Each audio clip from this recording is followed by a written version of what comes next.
Olá pessoal, bem-vindos a mais um episódio de Mil Crimes. Eu sou a Bruna e esse é um mini episódio, então sou somente eu.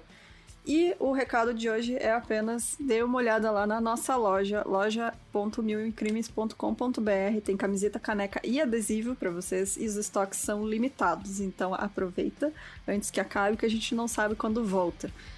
Então, bora lá pro caso de hoje.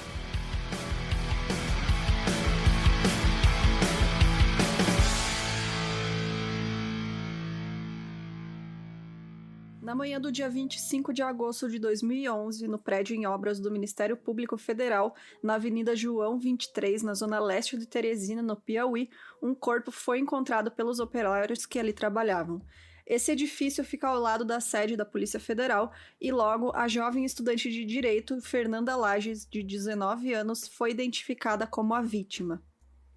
O 5º Distrito Policial foi acionado e deu início às investigações. A perícia criminal encontrou pedaços de paus e uma barra de ferro, além de restos da construção que alimentaram a tese de homicídio. De início, a hipótese de que Fernanda Lages havia sido morta por crime passional pelo ex-namorado foi descartada.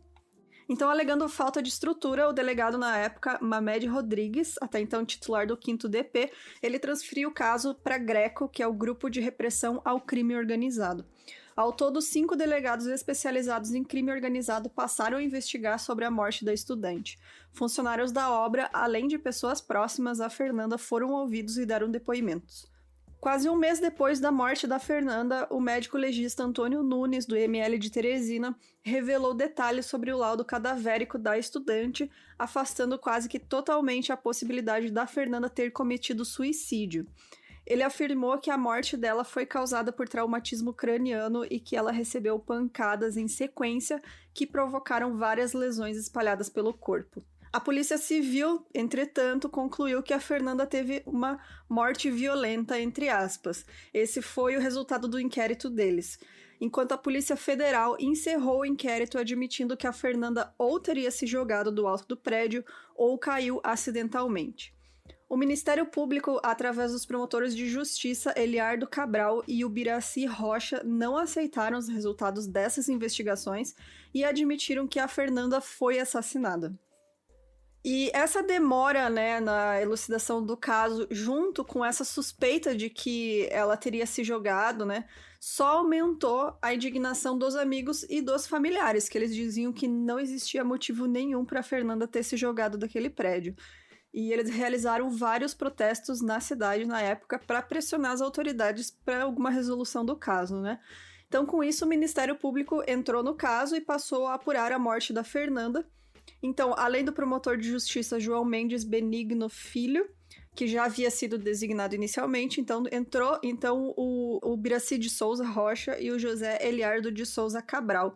E eles foram nomeados para acompanhar o inquérito. Foram eles que não aceitaram as teses das duas polícias, tanto a civil quanto a federal, de que teria sido ou suicídio ou acidental. Tanto então o Ministério Público quanto a OAB do Piauí cobraram mais rigor do órgão no acompanhamento do caso.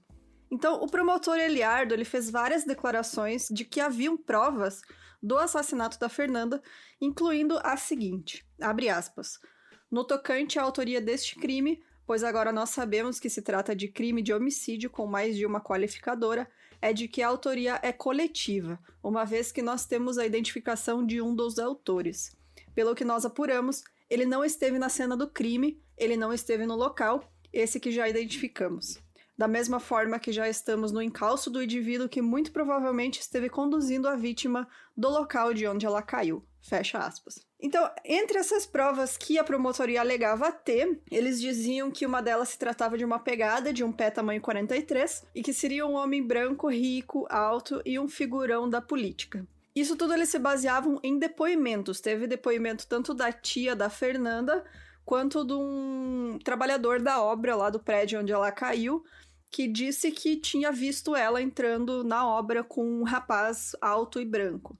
Mas nenhuma prova disso nenhuma prova concreta foi conseguida, porque eles fizeram até reconstituição do crime e tudo, de todos os passos da Fernanda, e não teve nenhuma prova física de tudo isso que os promotores estavam alegando. Essas provas que eles diziam ter nunca foram apresentadas, né? Esse discurso da promotoria mudou depois que o Eliardo Cabral se aposentou em 2015. As declarações que tinham muitas provas foram substituídas por uma cautela por parte do promotor Ubiraci Rocha, que continuou no caso, em uma de suas últimas entrevistas sobre o caso, que foi concedida ao jornalista Arimatea Azevedo em um programa online chamado Café com Informação. Ele afirmou que não existe sequer materialidade do crime. Segundo ele, é preciso, antes de tudo, provar a existência de um crime para só a partir de então apontar para um autor.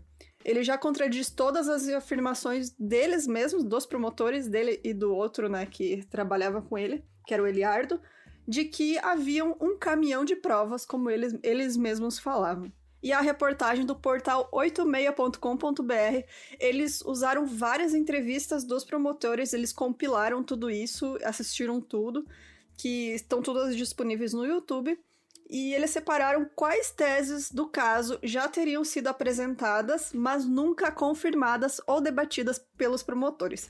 Então, é uma lista das teses da promotoria do que teria acontecido. Então, vocês vão ter uma noção, assim, da bagunça que foi a investigação desse caso.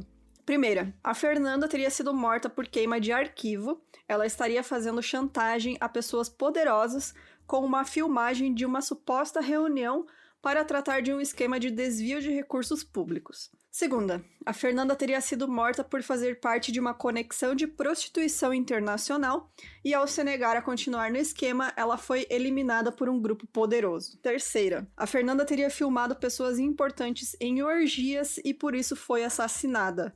Ela teria inclusive gravações disso no seu notebook de bacanais e por isso teria sido assassinada e esses arquivos deletados. Quarto, Fernanda teria sido morta por um psicopata que a seduziu e a levou dentro do seu próprio carro, um Fiat Uno. Ele teria dopado ela e jogado do 5º andar do prédio do Ministério Público em Obras.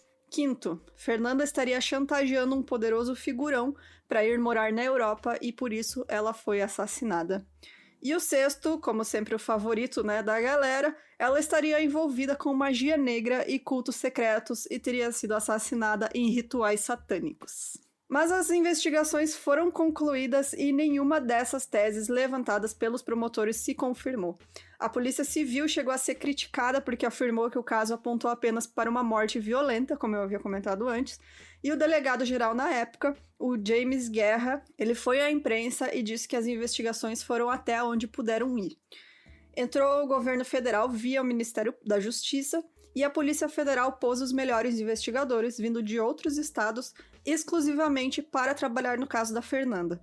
Uma perita que chegou a pedir desculpas para a família pelo teor do que ela tinha revelado, disse que não teve dúvidas e que ao que a Polícia Federal havia apontado de que tinha sido sim um suicídio.